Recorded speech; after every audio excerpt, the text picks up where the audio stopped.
Okay, let's talk a little bit about row operations and determinants. One of the operations, and maybe the one that's least intuitive and hardest to understand, is to interchange two rows.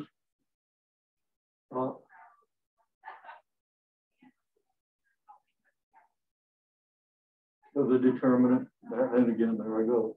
The determinant changes sign, okay? Now this is another thing here that I'll talk about in a minute. So this is actually proved in your textbook, okay? It's clearly true for a 2x2 determinant. If you switch the rows, then the diagonals switch. The numbers in the diagonal. You got A11, A22 here. And here's your A11 and A22 here. So, you know, of course, this diagonal is going to be positive. Well, it's not going to be, it's going to have whatever sign you get when you multiply the A11 by the A22. And if you do it this way, you're going to have the negative or whatever sign that product gives you, okay? And of course, the secondary diagonal, A21 and A22, now goes on the main diagonal, so you're not switching its sign. And that causes the determinant to change its sign. Okay, so it's easy to establish that. Of course, you can write out the form of the thing, and you see you got A11, A22 here, and then negative of A11, A22 here, and A12, A2, see what I mean? A12, A21 times A12, A21 here. And this one's negative, this one changes its sign. I can't say it's negative because we don't know what the signs of these two quantities are, but we see clearly, I think, that it changes sign. Okay. So that's true for a 2x2 matrix. What good does that do us? Well, let's just see how that works out if we do a 3x3 matrix. In the 3x3 matrix, well, here's your determinant. And I'm just going to write down one of the, well, I just wrote down one of the quantities. So let's say that we switch the first and third rows. Okay. So comparing this matrix to this matrix, the first and third rows exchange places. We're going to expand this thing on the second row. If we expand it on the second row, then the first quantity, the first term that we get, is the negative of A21. Now, why negative? Because 2 and 1 is 3, and negative 1 to the third power is negative 1, right? So remember, you can expand on any row. You can actually expand on any column using the same rule. Okay, well, if we expand here, we get a negative A21 times the determinant of the corresponding minor. Okay. The minor is what you get when you eliminate the column in the row of A21. So that's going to be your A12, A32, there it is. A13, A33, there it is. Okay. So what happens down here? If we expand it here, it's going to be exactly the same with exactly the same numbers, except the numbers in this minor have been, well, the rows of the minor are now in the opposite direction, in the opposite places. The rows in the minor have exchanged places. Let me say it halfway coherently, okay? So we get this, and that's very clear. And we know then, if we look at this and this, that this determinant is going to have the opposite sign of this one, which is going to give this first term the opposite sign. Well, I haven't written out the rest of the terms, but it's clearly going to happen for the rest. We go to A22 throughout the row and column, the row and columns. Okay, we get A11, A31 for the first column of our minor. Down here we get A31, A11, right? And these two numbers will be in the opposite. Well, yeah, these two numbers will be in the opposite rows of these two numbers, okay? And the same thing's going to happen for A23, so the determinants change sign. Now, you got this thing called mathematical induction. Has anybody encountered mathematical induction in their mathematical development? It's ridiculous that you haven't, because it's a fairly tricky concept. It's an extremely important concept. But again, we don't teach it because we've dumbed down all the preparatory courses. You want to be aware of that. So you really should make yourself a note and look up mathematical induction. And if you can understand the proof given in the text, and you should look at that proof, you should try to understand that proof. Mathematical induction is likely to be important to you at some future point. I can't take time out of this course to teach something you should already know. But I mean, I can tell you a little bit about it. Mathematical induction just says, okay,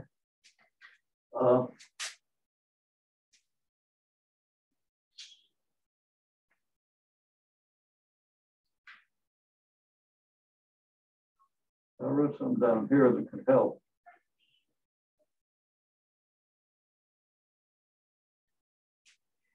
Okay, let me digress. Let me just explain this. You got a determinant of a matrix with 4 rows. Okay. And we switch row 2 and row 3.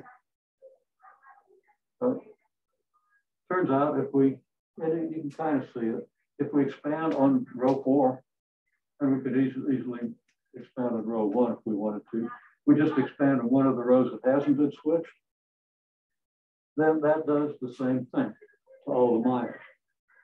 It switches the minors, but the 3 by 3 minors, because you've got a 4 by 4 matrix, your minors are going to be 3 by 3. Okay? But it's going to switch 2 rows of the minor. And it's not too hard to understand that. So it's clearly going to work for, well, if you really understand that, it's pretty clearly going to work for a 4 by 4 determinant. And now if it's any determinant, n rows, you switch 2 of them and you expand on any row you want to. All those n minus 1 by n minus 1 minors, you got, for example, if n is 10, you got 10 rows, 10 columns. Now you switch columns 3 and 7. Just pick any, switch rows 3 and 7, and expand on any other row. It's going to switch the numbers in all the 9 by 9 minors. Okay? So that's the idea. So in mathematical induction, I'll just tell you with some commentary, but then I'm not going to be able to go into as much detail as I'd like.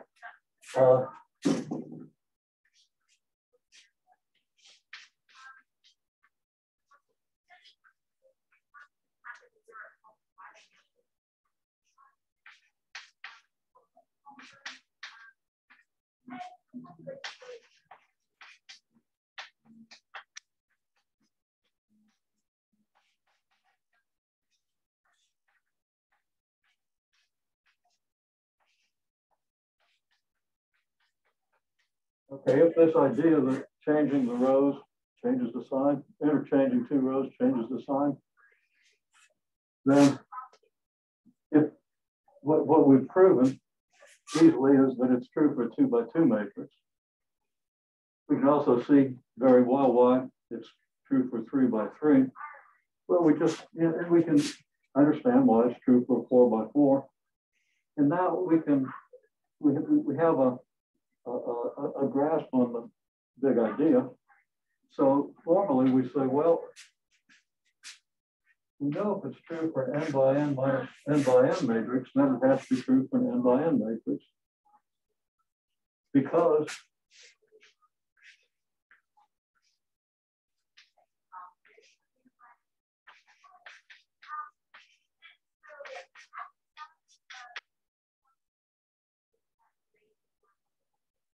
and I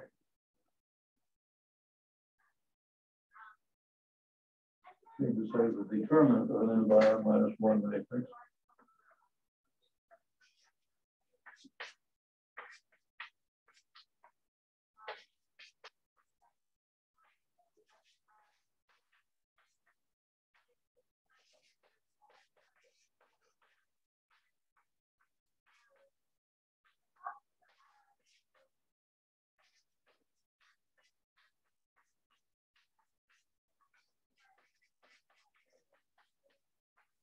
because the determinant of an n by n matrix expands into determinants of n minus 1 by n minus 1 matrices.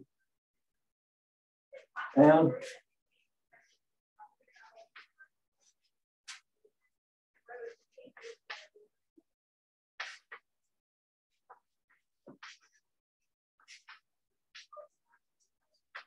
all these matrices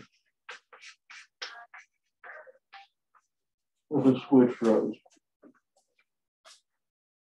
And I just realized that I need to move the camera over a little bit to get all those words. Okay. Okay.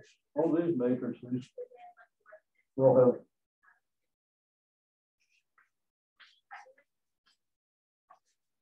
switch rows. Now, I didn't have room to write this out in detail. I have to say something like, okay, switch rows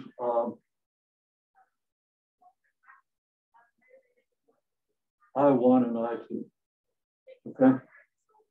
Then expand on row I3, where I3 is not equal to I1 or I2. Then all the minors that you get, and you have to write out a little bit to really establish that, but all the minors that you get will contain rows that were switched and will have the negative sign, the opposite sign that they would have if you hadn't switched the rows, okay? So you establish that it's true, if it's true for n minus 1 by n minus 1, it's true for n by n. Now, it's true for 2 by 2. So I didn't even have to write this out, but I wanted to write it out because you kind of gives a better grasp on it. If I know it's true for 2 by 2, and know it's, if it's true for n minus 1 by n minus 1, it's true for n by n, then I know it's true for all matrices. Because if it's true for 2 by 2, it's true for 3 by 3 because the 2 by 2 is the n minus 1 by n minus 1 matrix, if n equals 3. And if it's true for 3 by 3, it's got to be true for 4 by 4 because of this. And if it's true for 4 by 4, it's true for 5 by 5, and so on for any size matrix. Okay? Now, hopefully that makes some sense. I do recommend that you read the proof in the book. Okay? Now, the other effects of the other row operations are a little clearer, a little simpler. A row operation is multiply a row by a constant. So here's a matrix A. Okay. Now, here's the matrix A with the first row multiplied by constant C. Well, if you expand this matrix on this first row, and if it was the second or third row, you can expand it in that row. But whatever row you expand it on, you're going to have a C in front of all your cofactors. Okay?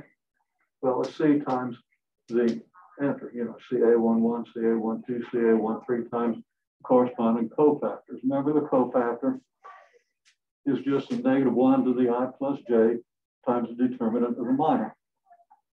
Okay. Now, hopefully you picked up that notation. If not, go back and listen to this video and get, go to the point on the video where I'm talking about this and make sure you understand my statement there. Because it's important for understanding properties of matrices. It'll be more important later. Okay, so again, I'll say it.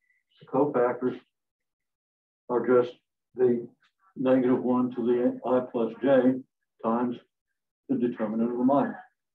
Okay, so that's pretty fundamental. Read the book again, and it'll stand out to you if you didn't totally understand what I just said.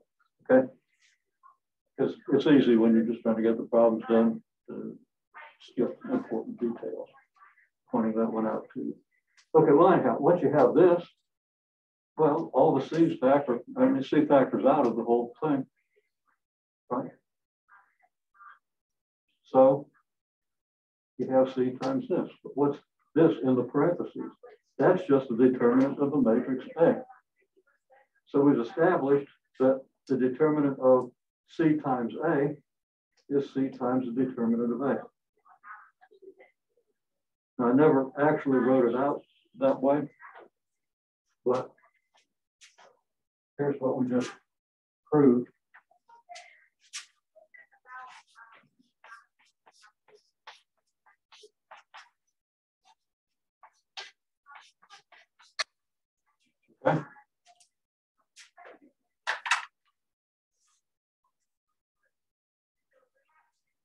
Now you know that interchanging two rows and multiplying a row by a constant are two of your fundamental, your elementary row operations. There's a third one where you add a multiple of a row to another. And as much as I'd like to do that, I don't have a board for it. So I'll probably just write out an example that shows you pretty clearly why it happens.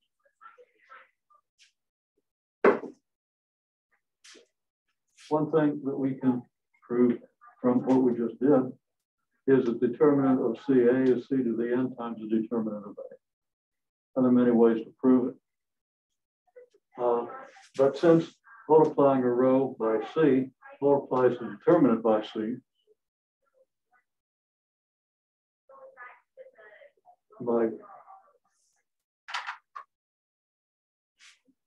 there's the word so there, okay.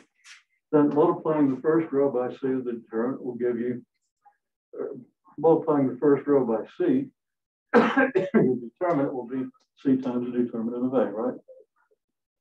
Then you multiply the second row of this matrix, the matrix where you multiplied C by the first row, multiply the second row by C. Well, the determinant will be multiplied by C. So the determinant will be C times the determinant of A. It would be C squared times the determinant of A. Go to the third row. On the matrix, we've multiplied both the first and second rows as this determinant. Take the third row, multiply it by C, and multiply the determinant by C again. Well, you keep doing that till you get to the last row. It's an n by n matrix. You're going to get C to the n times the determinant of A. That can be handy. Here's an example.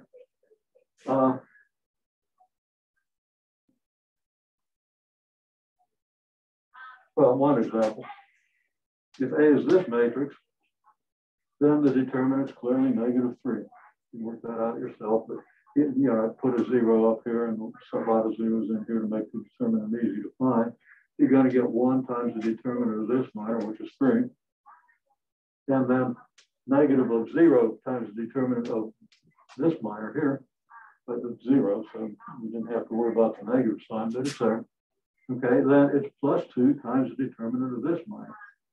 Okay, well, the determinant of this minor is -3. That's -2 times 2 gives you,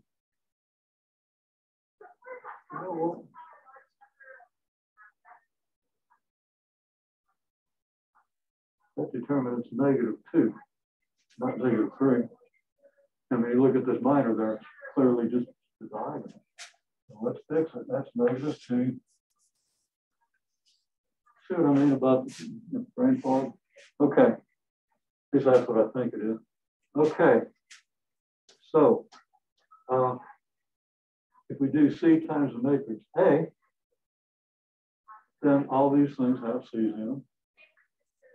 So you have C times the determinant of this minor, which is just 3C squared, right? And then 2C times the determinant of this minor, and I'll continue and then I'll fix this, okay? And this minor has determinant -2C squared, right? Well, okay, this one has 3C squared, so it's C times the 3C squared. Then it's 2C times the determinant of this, which is 2C times -2C squared. And 2 times -2 is -4, not -6. Okay. Which is C times -1 or just -C cubed. Up here, 3 minus 4 is -1, not -2. Okay. Not that I can't do the mental arithmetic, I can't remember what I did in the last step. But if I pay attention, I can. So, and usually it's not a problem. Okay, well, anyhow, okay, so that's one example that shows pretty clearly why it's true. everything you're multiplying has a C on it, and ultimately everything comes from multiplying three things. And you know, elements in three different rows. So you get this. Makes it easy to do the determinant of this matrix.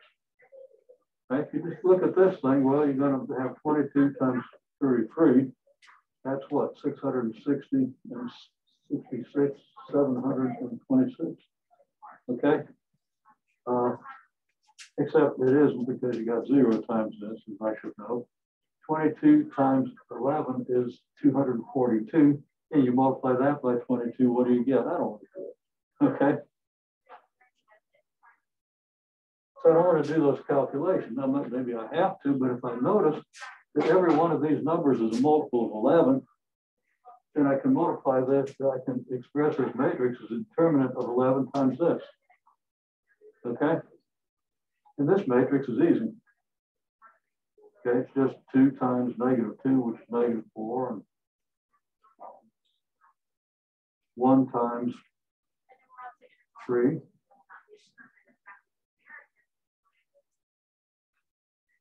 That's -4, and -1 times 3 is -7. It looks like I did another bonehead thing here. So I think that determinant's -7, -2, and negative, well,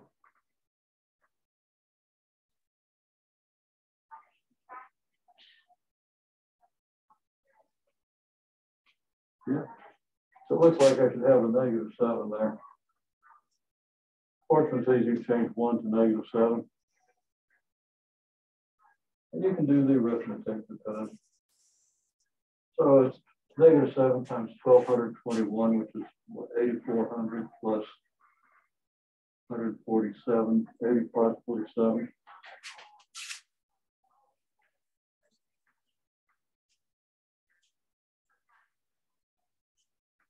Question mark and a negative sign there. The numbers aren't important. The idea is if you factor out this 11, you're taking a determinant of matrix plus smaller numbers. Okay? Okay, well, so that's something about elementary operations. The other elementary operation is add a multiple of one row to another.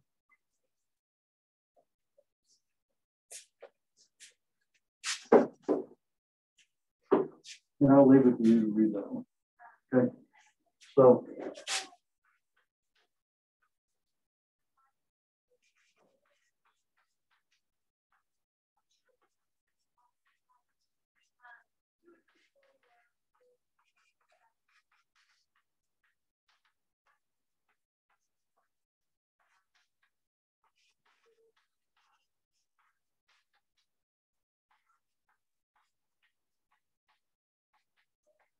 doesn't change the determinant. What it comes down to is if I multiply 5 times row 1 and add it to row 3, okay, and then expand in row 3, the determinant I'll have is the original determinant plus a multiple of row 1 replacing row 3, okay? But now in that determinant, I would have row 1 and a multiple of row 1.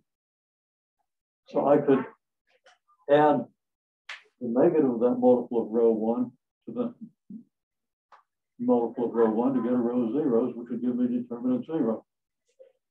Now, doubtful that everybody's going to be able to visualize that from just my words. And if I had a little more time, I would write it out, but look at it in your text, work it out for yourself, and convince yourself that it's so. Then you understand how these things work, and now you can use these to more easily find determinants of large matrices. Okay. If you had to do the determinant of a 10 by 10 matrix using cofactors, as I said last time, you'd end up, first step, you'd have 10 matrices, 10 9 by 9 matrices in your cofactors, okay? You'd have 10 cofactors, each one of which would involve a 9 by 9 matrix. And for each of those, you would have 8 cofactors, each of which involves an 8 by 8 matrix. And by the time you're done, you have over 1 million matrices. So you don't want to do that if you can help it. If you can row reduce a matrix and keep track of your elementary operations, now that we know how each elementary operation affects the determinant, then it becomes easy. Because in the first place, when you add a multiple of a row to another, it has no effect on the determinant. So all you got to worry about is if I multiply a row by something, I got to keep track of that number. And if I interchange rows, I've got a negative. I have to change the sign. Okay? So that becomes pretty easy. So just work out an example. I'll probably make a mistake. 2, 4, -3. I'll make it a fairly easy matrix.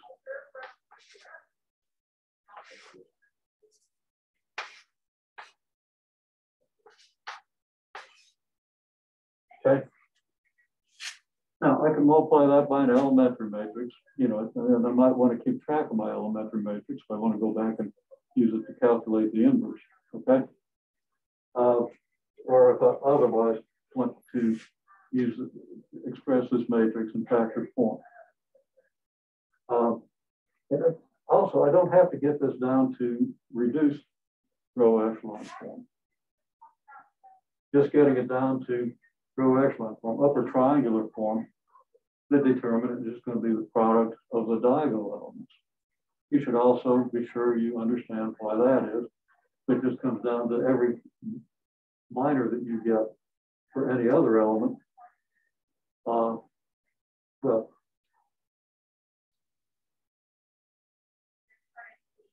expand it in the third row once you get the triangular matrix. Okay. Now you'll see you get 0, so you only have one 2 by 2 determinant up here too.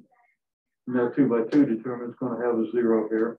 So your determinant is just going to be this times this. So your determinant is just a product of the diagonal elements. Hopefully you've seen that and understand it, because the better you understand it, the more likely you are to remember to use it when you need it.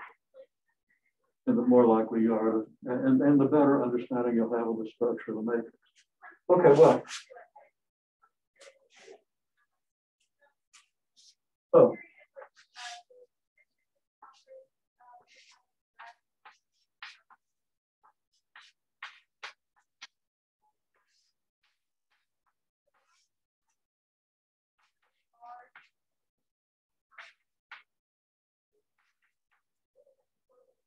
So we do row 1 times 1/2, right? We keep track of that because we just cut the determinant in half. Obviously, if you expand on this row here, you're going to get half of what you would if you would expand on this row. Because everything else is the same, but the number in the first row is half as big. So, okay, then we do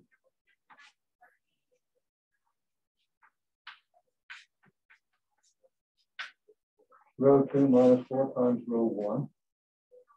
And we get 1, 2, -3/2, 0, -3, and plus 6 is 4. I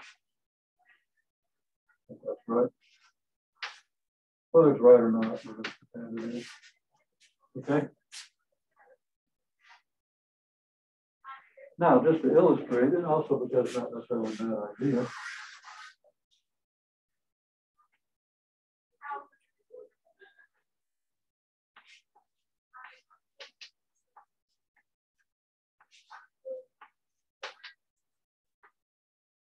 you're going to do this. Row 2 is going to equal row 3. Row 3 is going to equal row 2. That is, I'm going to switch these two rows because I got a 1 here. And that's going to make it easy to finish the induction.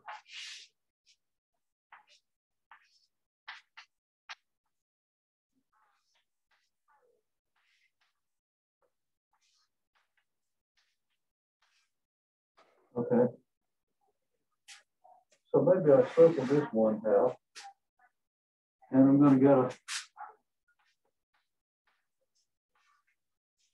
-1 here. as a factor of the determinant. So now I've switched two rows. That gives me the negative of the determinant of whatever this was, which is half of whatever the determinant of this is, and the determinant of this is what I'm trying to find. Okay, well, then I simply add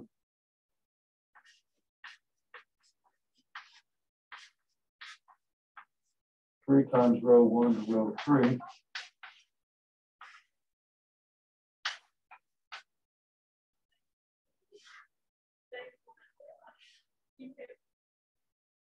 $15 and 4 is 19.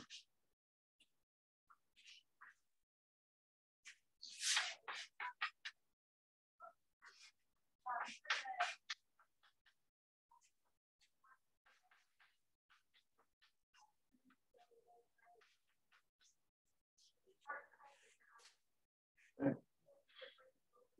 The diagonal elements of this.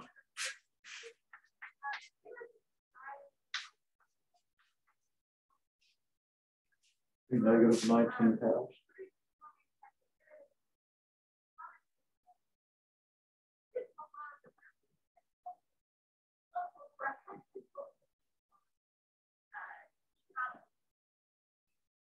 Which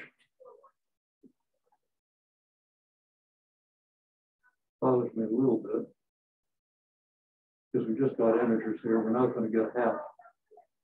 So I did something wrong. So you can calculate the determinant of this matrix. You can see what I did wrong here. We got an odd number because of that. There's an odd number there. 3 times, an odd number is an odd number, again an odd number.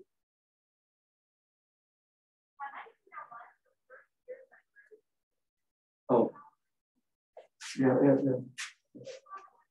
Okay.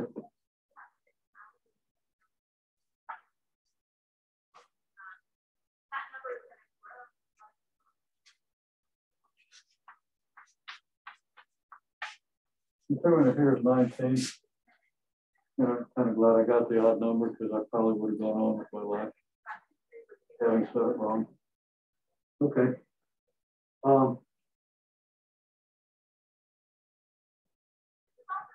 So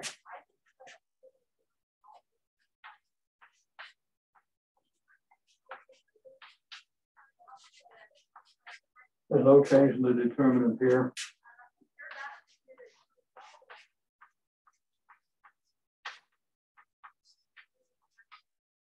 No change in the determinant here. The determinant is 19.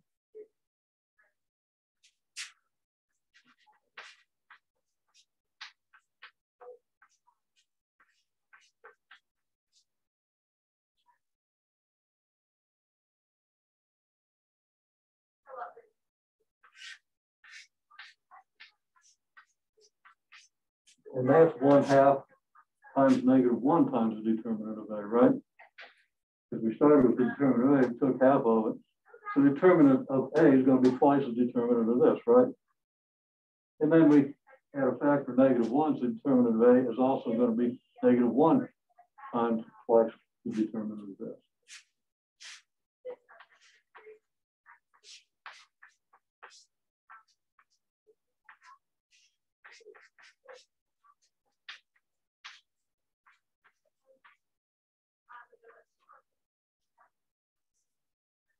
We start with like a backward epsilon. Okay, there we go. Now I'm pretty confident that that's going to be right. I could tell right away that the -19 halves wasn't right. So I just wasn't careful at the end there, so be careful. Also read your book. You know, telling you this. One of my goals is make it easier to read the book, just to illuminate some things that, in my experience, people find confusing. Okay. Well, that's a pretty powerful technique. As you see, if I had a 10 by 10 matrix, it wouldn't take me 1,000,000 steps to reduce the matrix. Okay. And if I'm program a computer to do this. You understand how a computer does this, exactly what the computer is going to do. It's going to do it accurately. Even if you got a bunch of steps to reduce a 10 by 10, computer will reduce a 10 by 10 in maybe 20 steps, okay? And I could think about it, think about how many steps that would be. But you just have actually just 10 operations. Except sometimes you want to switch rows, which is extra operations. It might be 20 operations. Each of those operations has maybe 10 calculations. That's like 200 calculations versus 3 million that you would need to do a 10 by 10 using cofactor expansion. Okay, so that's worth appreciating. Okay.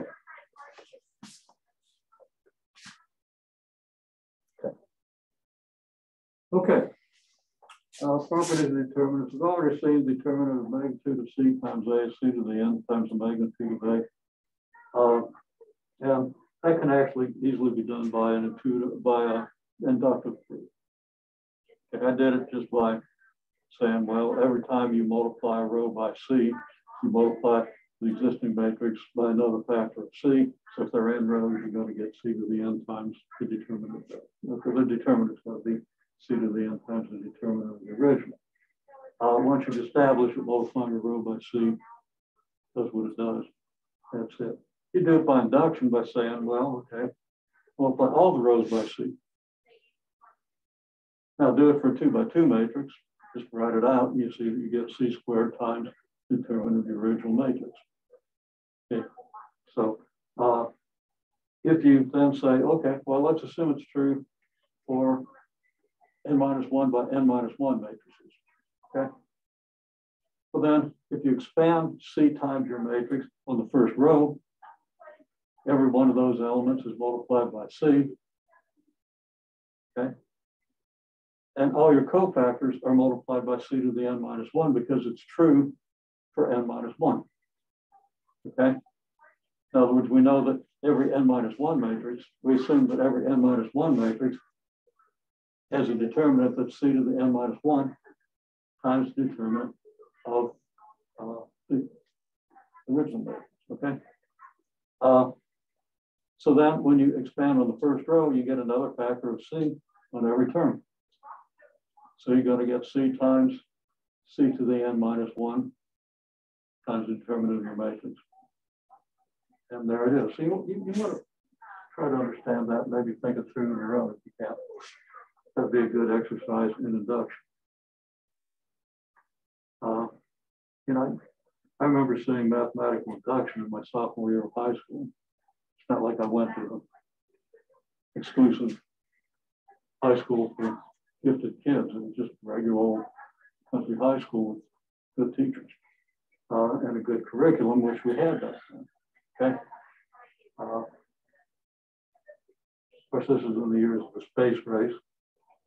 So my experience was that, okay, I kind of understand it in these examples. So when I had to do it in more advanced classes, I had that basis. So it made it much easier for me to understand induction and proof.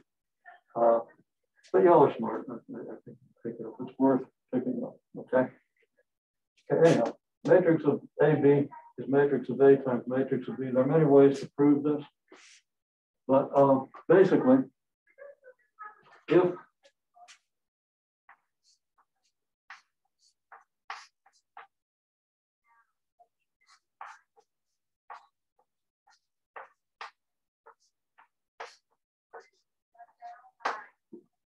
A and B are non-singular, what's non-singular mean? Means with you reduce matrix, you don't end up with a row of zeros. Okay? So remember that's the definition I think your book uses of non-singular. There are many equivalent definitions. It's invertible. If it doesn't reduce to a row of zeros, it will reduce to the identity. And then if you do the augmented matrix to get your inverse, it's going to work. Okay? Anyhow, if A and B are non-singular,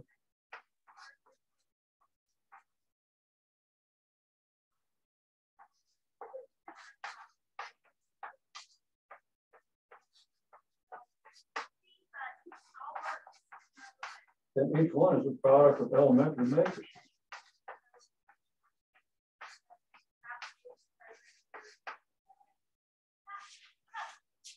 Okay? Because if it doesn't reduce to row zeros, it can be reduced by row operations, and every row operation corresponds to multiplication by an elementary matrix. And the inverse, but the product of the inverses of those elementary matrices in the opposite order is your original matrix. Okay? And we saw that last week. So if they're non-singular, everything reduces to an identity. Both matrices, each is a product of elementary matrices. Now, to do rigorous proof, you got to give these things names with letters and stuff. But that's the idea. Okay, so each is a product of elementary matrices. So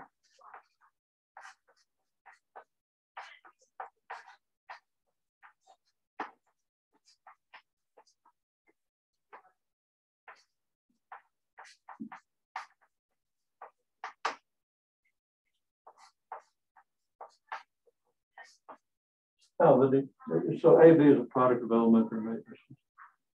Determinant of a product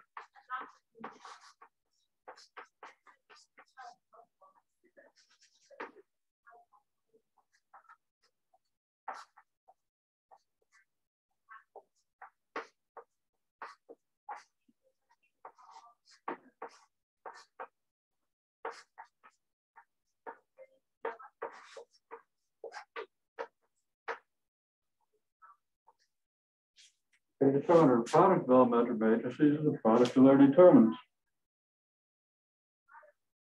So it follows that the product of the determinants that make up A times the product of the determinants that make up B is the product of the determinants that make up AB. Okay? This is a product of one set. Well, this is a product of all the determinants that make up A and all the determinants that make up B. But that can be separated into the determinant of all the products of A and the determinant of all the products of B, because the determinant of a product of elementary matrices is the product of their determinants. Okay?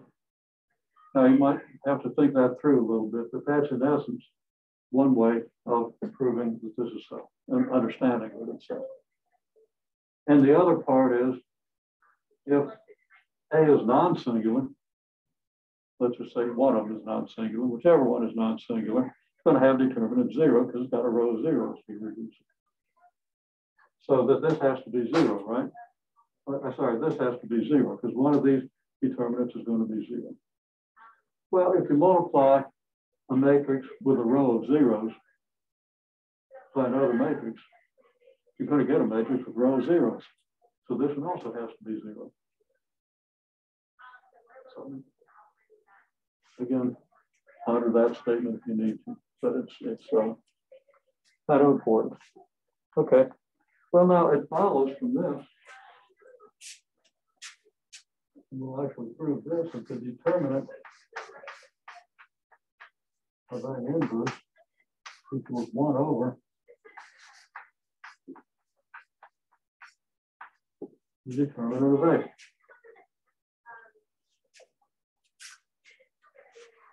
Why is this? Now this is a proof, and I'm just going to have to say it a little form later, because a really easy idea.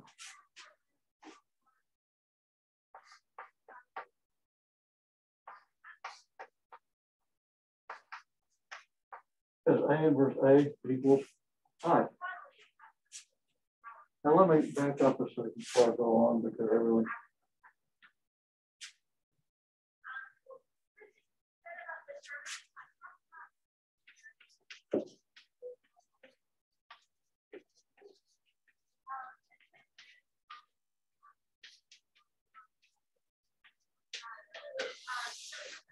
We're assuming throughout that we have square matrices, okay?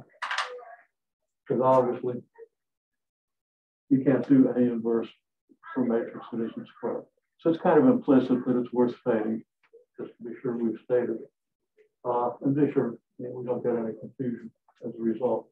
Okay, so A inverse A is the identity, right?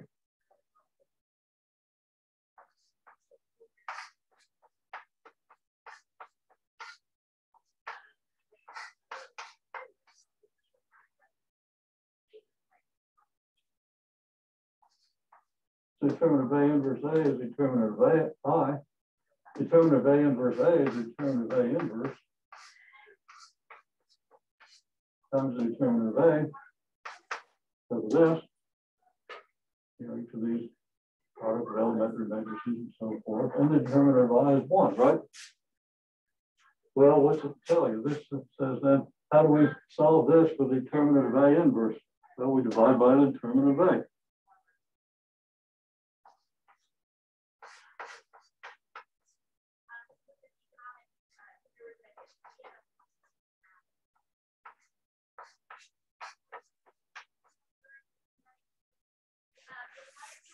Make sense? Okay. So that proves it. It's actually a proof. It's just 4 lines, okay? And of course, the proof builds on something that we had to prove earlier, namely this, which goes back to understanding elementary matrices in the way, at least the way I explained it. There are other ways to do it, okay? And I don't even remember for sure which way your book does it. I like to do things in terms of elementary matrices whenever possible, because it's just like it's much easier to deal with factored polynomials than unfactored polynomials. If we're factoring the matrix, we express it as a product of elementary matrices. And you can see a lot more about the matrix if you factor it. Okay. Okay, I want to stay in order, so I'm going to take a quick peek. Okay. Now, here's another one.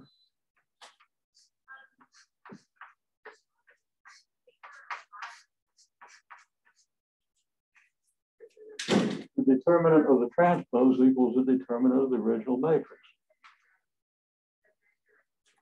Again, it's obvious you have to be talking about square matrices because you can't do determinants as non-square matrices. Okay? And I'm just going to say that, why is this true? I'm just going to give you an intuitive explanation. You can take that and look at your book proof, okay?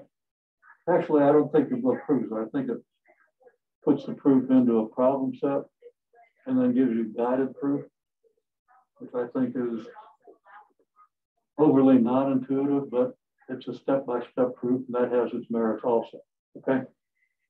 And unfortunately, WebAssign doesn't assign those kinds of things because it doesn't know how to grade them, okay? I could assign them, but at this point, I'm not going to, because we have an unrealistic amount of material to cover. Need to get all the way through complex matrices and hopefully do several of the applications, okay? And we're saving the applications for the most part. We did the Markov chains, which I think is kind of neat. It's a big deal, you know, just as a digression. I got this book, I'm curious about it. The 10 equations that rule the world. Okay. It's about how people that rule the world use mathematics. You know, you rule business and rule governments, you rule all kinds of things. And none of it is like the physics stuff, which are the equations that, well, the concepts that lead to the equations come out of the equations that I'm more familiar with. Okay. It's probabilistic stuff, statistical stuff. And one of the 10 is Markov chains. So it's important, which is, of course, and I think is one of the neatest things. Just the way those things converge and the way they act. And we haven't even gone into how you solve for the eigenvalues and figure out all this stuff. We'll do that. So you have something to look forward to. Okay. Now, okay, so and I always do that because that's one of the neatest things. Stochastic matrices. You've seen that terminology. Stochastic transformations. Okay, well, anyhow, you got this. Why is this true? I'm going to just say it's because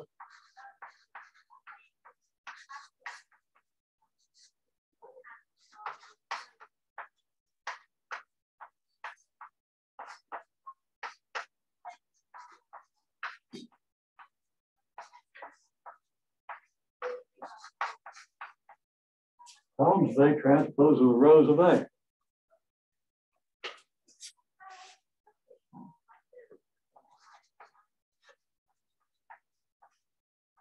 And we can expand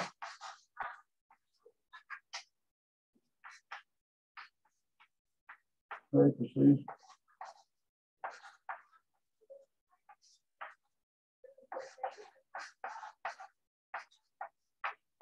on rows of columns.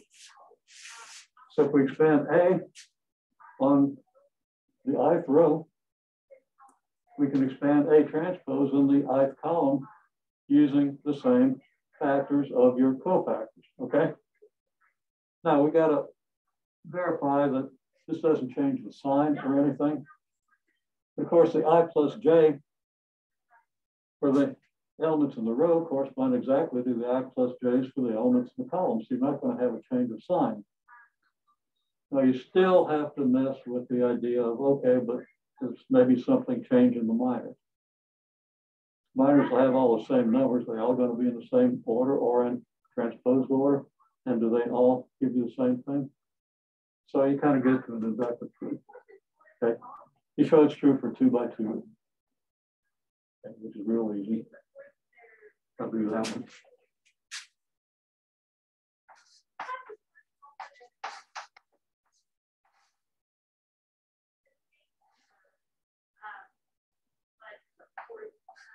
Better write it down in order. One of the things I had trouble with when I was trying to do this on the weekend is I could never write down the subscripts of the matrix in proper order. Just like I was thinking about something else and I'd look and I said, wait a minute, those aren't right. So I kind of gave up. Actually, I muddled through it and then I decided, no, it's too muddled. Okay, well, anyhow, you get this. Is this equal? I'll just write equals with a question mark.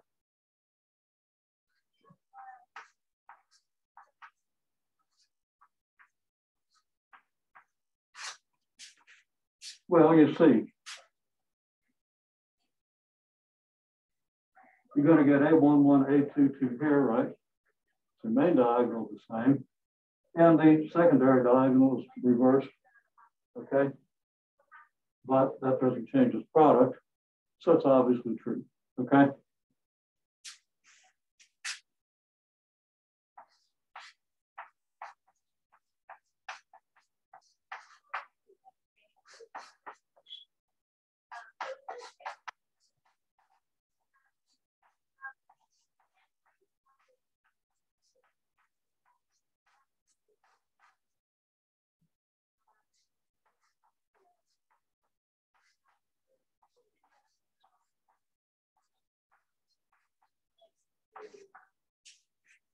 Now, if it's true for n minus 1 by n minus 1, is it true for n by n? That's how you would set up an inductive proof. There are other ways to prove it. Inductive proof might not be the easiest or the easiest to understand, but it might be.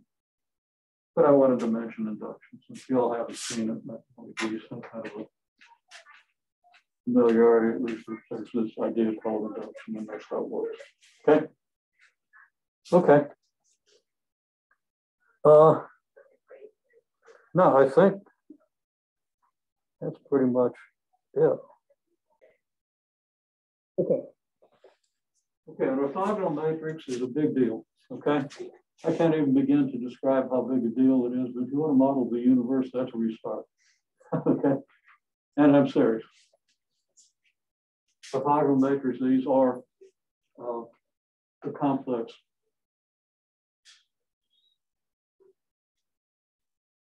matrix equivalent, okay?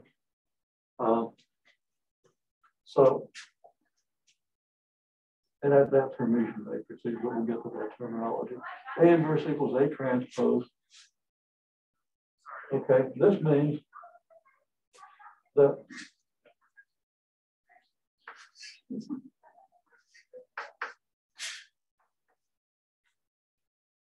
I'm actually going to write it out. We got probably enough time to do it, but if we don't, it's still worth doing.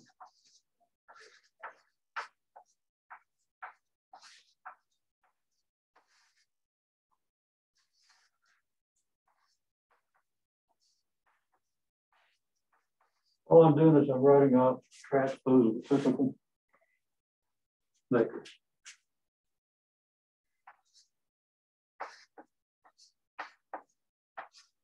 And I notice that I'm writing these subscripts out correctly as far as I can tell, which is unusual. I mean, my February brain fog. Okay, so there we have it. Okay, well,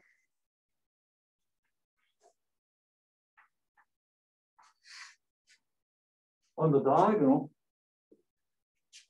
what's the product of the first row and the first column? Look at the first row and first column. Okay. And see what the product is going to be. Do you see it and how it simplifies? Well, it's this times this, which is A11 squared, right? And this times this, which is A12 squared, and this times this, which is A13 squared. So you get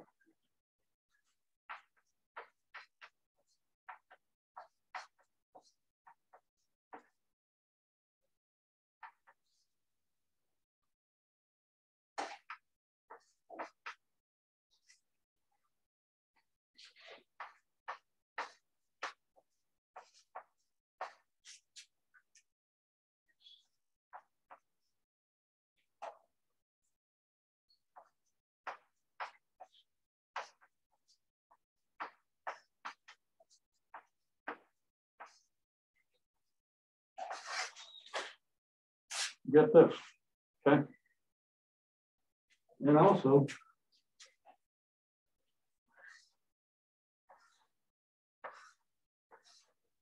you get 0 because if these are inverse, they multiply out to the identity.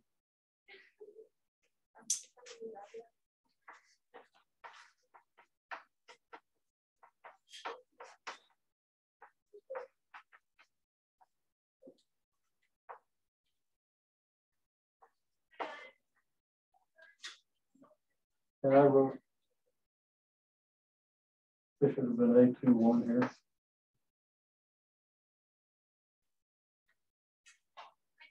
I knew I wasn't going to get through this without messing up some stuff there.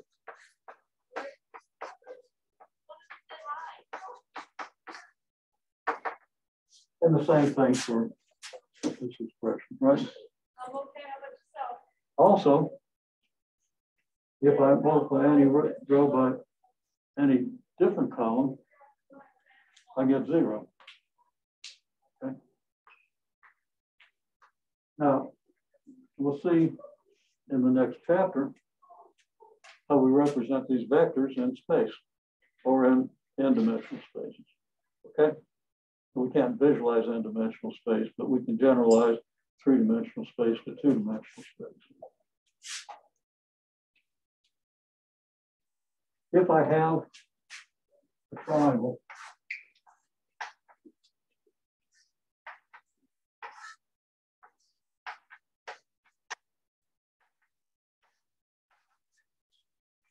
with A11 here and A12 here, the hypotenuse is squared of A11 squared plus A12 squared. And if that isn't totally obvious to you, go back every chance you get and review some trigonometry. Well, anyhow, there you have it. If you extend this to 3 dimensions,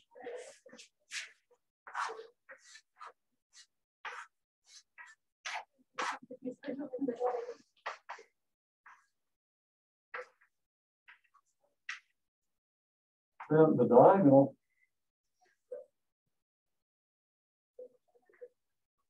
from here to here, and from this corner to this opposite corner up here,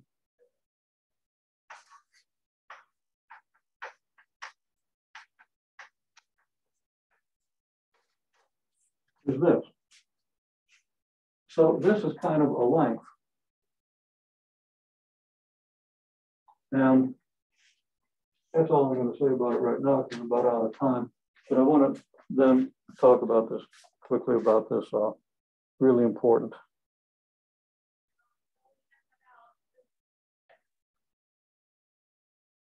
Okay.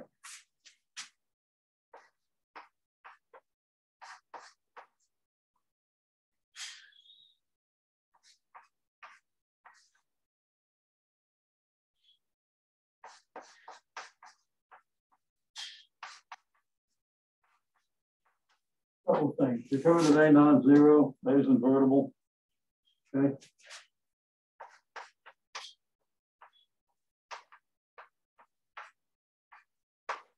A is non-singular. To make this equation,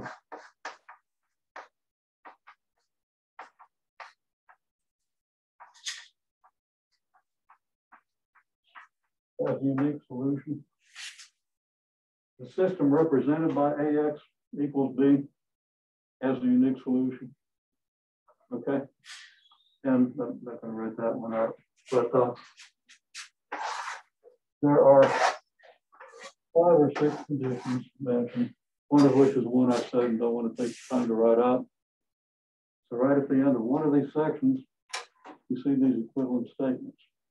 You want to pay attention to those equivalent statements because you understand why they're all equivalent, why each is equivalent to the other, then you've got a good grasp of something kind of important, okay?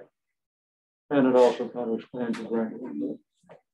And all our brains can use all the expansion they want to get. Okay, so take that for what it's worth. That'll be 2 sections. And there's a 3rd section I really wanted you to do for Monday. If I can find time to get a video on it, it'll be assigned. Otherwise, I'll reschedule it. I don't want to reschedule it. So I'm going to really try to find time to do the video and hope that my brain cooperates when I don't actually have people to talk to. Okay.